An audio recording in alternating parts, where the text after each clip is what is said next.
Tervist maarahvas! Tervitan teid, head kohal viibijad Saaremaa, Läänemaa ja Virumaa põlisrahvaste koostöökogu nimel. Minu nimi on Rando ja mina olen virulane.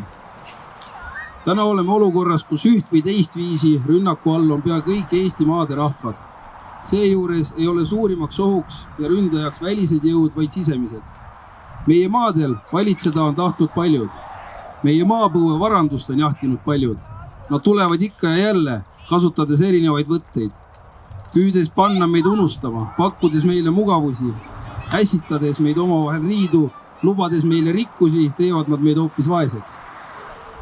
Kõigest sellest hoolimata on meil edasi antud põlised teadmised sellest, mis on päris, mis on tõeline, mis on oluline.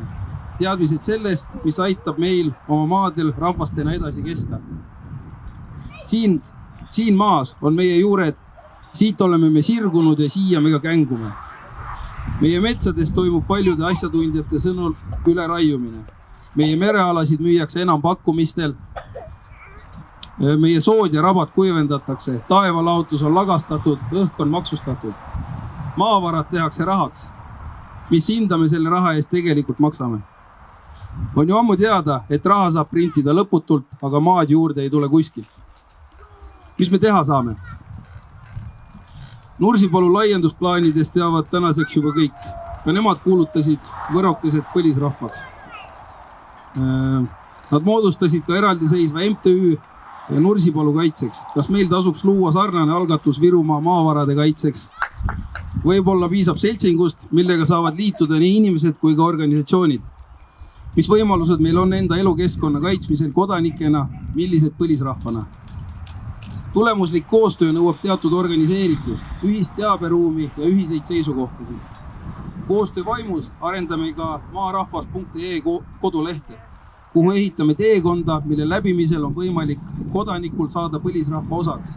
On võimalik liituda ühise teaberuumiga, et pidada plaani ja moodustada ühiseid seisukohtasid ja teha ühisavaldusi ja seda juba enesemääramise läbinud ning esmatunnustust omava põlisrahvana.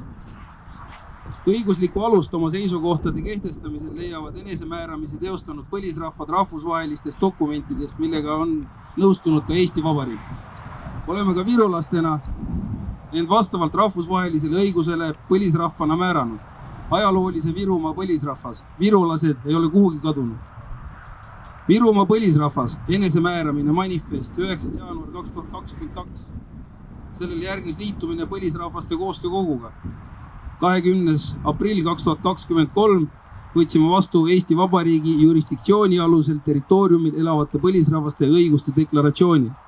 Tunnustuskirjad, lepingud sõlmisime 25. novembril 2023 meiega sarnaste Saaremaa ja Läänemaa põlisrahvastega, millega meie virulased omame juba esmatunnustust teiste Eesti maade põlisrahvaste poolt. Millest tulenevalt kehtivad meie jaoks kõik põlisrahvaste kaitseks rahvusvaheliselt vastu võetud õigused, millega tuleb riikidel kohelda põlisrahvaid ainult vastavalt sellekohastele reeglitele. Nendeks on Rahvusvahelise Tööorganisatsiooni põlis- ja hõimurahvaste konventsioon ILO 169, ÜRO põlisrahvaste õiguste deklaratsioon 2007, Euroopa Parlamendi resolutsioon maailma põlisrahvaste õiguste rikkumise, sealhulgas maa hõivamise kohta. Kõik need dokumendid on õigusselgust loovad ja määravad oma selge sõnastusega ära põlisrahvaste suhte riigiga, mille jurisdiktsiooni all asub meile virulastele ajalooliselt kuuluv Virumaa. Erinevalt piiratud kodanikuõigustest loovad põlisrahvaste õigused tõhusa aluse koostööks teiste põlisrahvastega ja võimaldavad selgelt ja ühiselt oma maad kaitsta. ÜRO deklaratsioonis on kirjas: tunnistades ülimat vajadust austada ja edendada põlisrahvaste sünnipäraseid õigusi, mis tulenevad nende poliitilistest, majanduslikest ja sotsiaalstruktuuridest ja nende kultuurist, vaimsetest traditsioonidest, ajaloost ja filosoofiast, eriti nende õigusest nende maadele, territooriumidele ja varadele. Artikkel 25. Põlisrahval on õigus säilitada ja tugevdada oma eristuvaid vaimseid suhteid oma traditsiooniliselt omatud või muul moel asustatud ja kasutatud maade, territooriumite, vete ja rannikualadega ja teiste varadega ning toetada nende vastutust tulevaste põlvkondade ees selles suhtes. artikkel 26.1. Põlisrahvastel on õigus maadele, territooriumitele ja varadele, mida nad on traditsiooniliselt omanud, asustanud või muul moel kasutanud või omandanud.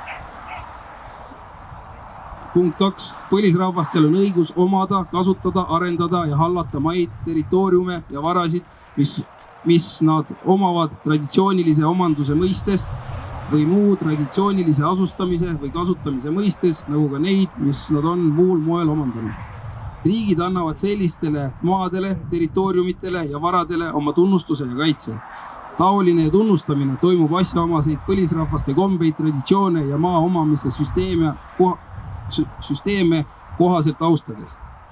Euroopa Parlamendi resolutsioon maailma põlisrahvaste õiguste rikkumise kohta näeb ette, arvestades, et põlisrahvaste kogukondlikud õigused tulenevad sellest, et nad on oma territooriumil ajaloolised elanikud ning arvestades, et kuuluvustunne, mis ühendab neid kõnealuste territooriumitega, ei ühti lääne ühiskondades levinud omandi mõistega, millega põlisrahvaste puhul ei kehti regulatsioonid riiklikes eriplaneeringutes seatud mõjupiirkondade mõisted, vaid erinevalt kodanikkonnast on sõnaõigus otsustada ka väljaspoole mõjupiirkondi jäävatel inimestel, seda oma traditsioonilist asustusala aluseks võttes.